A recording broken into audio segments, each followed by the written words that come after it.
Respect. No. How does a man take it? No, you're not taking the car. Steven, You're not taking the car. Steven, You are not then taking I the will car. ask someone to pick me up. Would you like me to ask? Oh, that's right. It's not a threat, Steven. Get an Uber. Okay, Steven, I can't. Feeling some constraints? Steven. Like, I can't Steven. go. Listen to me. You want to walk out right now? Listen to me. I can't go to the gym. I can't go to my parents. I can't call my friends. I can't be home. You're going to take the car and leave me here. Hillary, just think of how boxed in you've made me. What do you need me to pick up? I'll get it. I'll be back when I'm back. No, that doesn't work either. You'll be back when you're back. That doesn't work either. Steven, Do you understand the difference between my life being set to the second and you going, I'll be back when I'm back? Steven. And this is the only way out of this is discipline and respect. It's the only way out of it, or we're at an impasse. We are at an impasse. Good.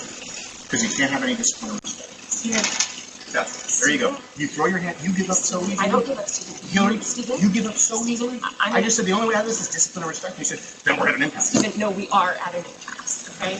I love you, but Steven, your abuse is sick. Your abuse Watch it. is sick. Watch it. Watch it. I'm gonna let go. I'll get what you need me to get. And I need some space. We need to just stop engaging for a little bit, okay? I love you. I love you very much. I don't love you. That's the big problem. I've never received love from you. And the fact is, when I go, look, I need you to do A, B, C, and D, you just be disciplined about it, you go, no. But I love you more than life itself. Okay. Put on some gloves. No. But I love you more than life itself. That's not fair. That's not fair, and it's disingenuous. Hillary, you're right. We're at an impasse. Become someone, listen to me, day in and day out, worthy of a wife. No, not as a wife. I didn't say as a wife. Hillary, come on now. I'm not gonna engage. I'm not gonna engage anymore. I'm gonna go. I'll text me what you need. I'll get you what you need. I love you. I'm committed to you.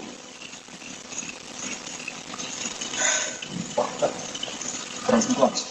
Are you committed enough to do those things? I'm not gonna. Are you committed enough to do those things? You're not committed to anything. You're not committed to anything. You just said I love you. I'm committed to you. Walk the dogs. Put on some gloves. I need to Walk the dogs. Put on some gloves. Are you committed enough to do those things? Are you committed enough to do those things? Are you committed enough to do those things? I'm gonna just Walk the dogs. Put on some gloves. Are you committed enough to get the medication the dogs take? No, you take Betty.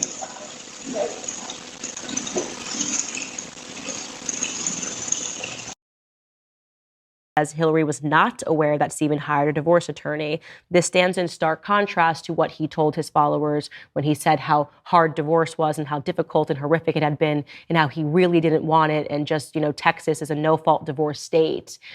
What is the truth here? I don't know. Obviously, right now we have his wife's word versus Steven's word, but given my personal experience with Steven, I am very much inclined to believe his wife. Now, I'd like to get in some other portions of this article, which I think are really important. The writer has a bunch of audio files and text messages that were sent to him that he was able to review. He writes, in audio files and text messages that I reviewed, Steven Crowder admits to some of his faults, which include a volcanic temper, repeatedly and at times regretfully. But according to sources that I spoke to who are familiar with their relationship, Crowder's admissions often came after a sustained period of mental and emotional abuse, and he didn't seem to be able to control his impulses. That, again, is something that I have seen personally. Very bizarre, but he would insert me into a divorce announcement and purport that I somehow extorted him. It's very bizarre in the way that he attacked the Daily Wire, and there just seem to be a lot of signs that he is not able to control his emotions. And so the question that I will ask is how many people are going to allege abuse from Steven Crowder before we listen, before we stop saying he's one of us because he says things that he agrees with? We purport that we are the party of family values. How can you look at that video and defend him in any way?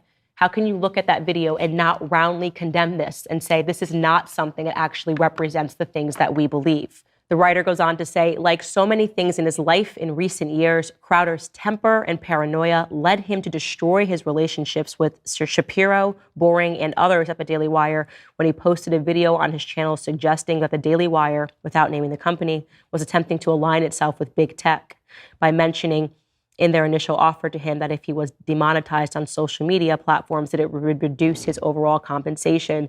Well, again, going back to the pattern, it's not just the Daily Wire. It's David Landau. It's Sven the Computer. It's Jared Monroe, formerly known as Not Gay Jared, people that are locked into NDAs and are not allowed to speak about the abuse that they endured by Steven Crowder.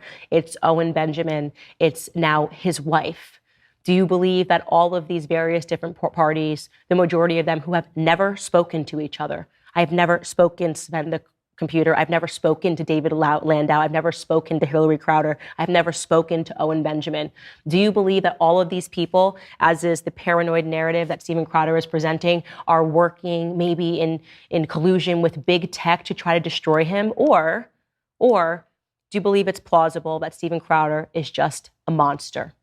I personally believe that he is a monster. And that is, by the way, Steven, if you're watching, I'm not trying to extort you. I am just simply telling the truth. There was a lot of things that are going on, and I am glad that his wife found the strength to speak out. And I'm calling upon everybody to roundly condemn this, to reject this firmly, not to somehow come up with an excuse and say, oh, well, it's a divorce, so we shouldn't talk about it. We should mind our own business.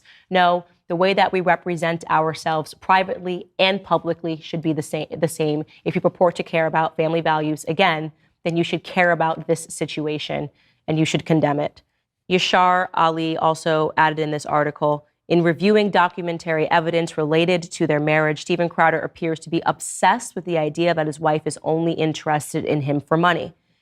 Hillary Crowder started dating him well before he became famous and wealthy. He was making less than $100,000 a year when they got married. Again, the Crowder narrative never seems to line up with the reality. And on that note, for those of you that are asking for an update, yes, I did send a cease and desist to him regarding his comments that I somehow extorted him. I sent the cease and desist. I heard back from his lawyer. And essentially what I get from this is that his lawyer is saying that this was just his opinion and it was just Steven Crowder's feelings. And even though it wasn't reality, too bad, so sad.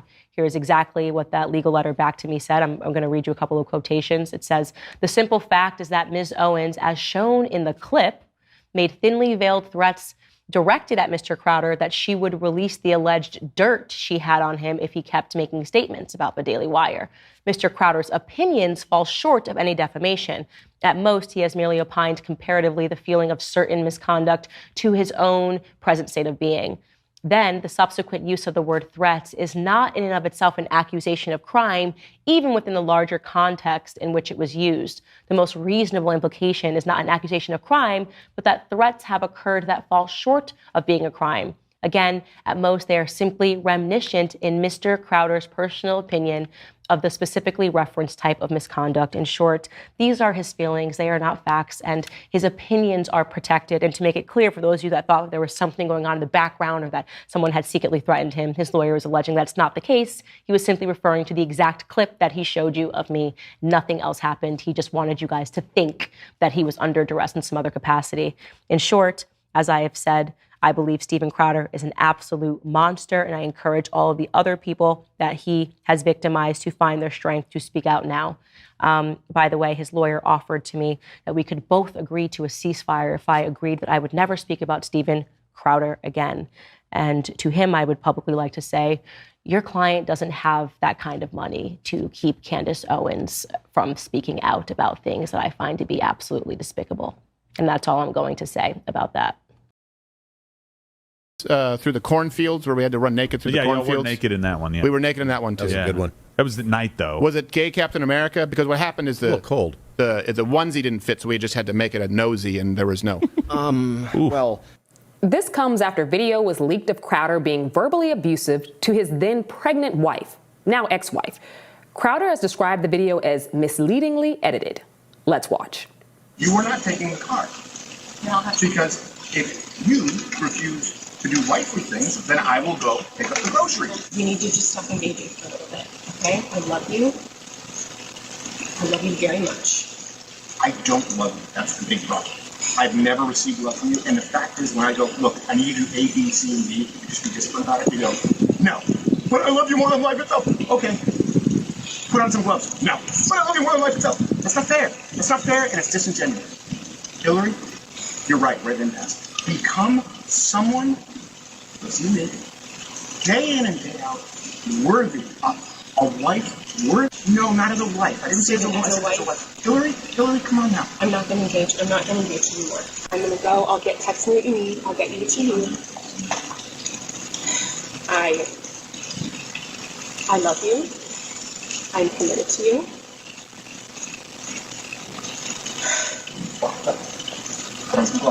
Are you committed enough to do those things? I'm not gonna. Are you committed enough to do those things? You're not committed to anything. So, and look, I don't really want to dwell or interrogate people's personal lives. This is news because, okay, so the long and short of it is Steven Crowder had been offered this deal to join the Daily Wire, and he was very upset about it. He went on, publicly said he felt insulted by it, and people were like, why is the Daily Wire treating him like this? And then the Daily Wire people said, actually, we offered him $50 million, and we're not sure why he's so offended. And then the Daily Wire people got really mad at Crowder. So Crowder, recorded one of them surreptitiously. And so then this escalated to this very nasty fight on the right, where Candace Owens, a prominent figure with the Daily Wire, suggested that there was something going on in his personal life, but she wouldn't say what it is publicly in a video. She's saying, I would like my audience to pray for Stephen. And then he kind of said, so she's effectively blackmailing me. And so the underlying thing that she was alluding to, I take it to be, was that he was going through this painful divorce, which, again, that is something that happens to tons and tons and tons of people, but I think he perceived it as embarrassing because he's a very conservative Christian, and he's said a lot about, he's said that he opposes the concept of no-fault divorce, and so on and so forth. So then he made a statement about the state of his marriage, and then Yashar Ali, who's an independent journalist, published this video that he got. I would gather that he got it from the ex-wife. Who knows? And then there's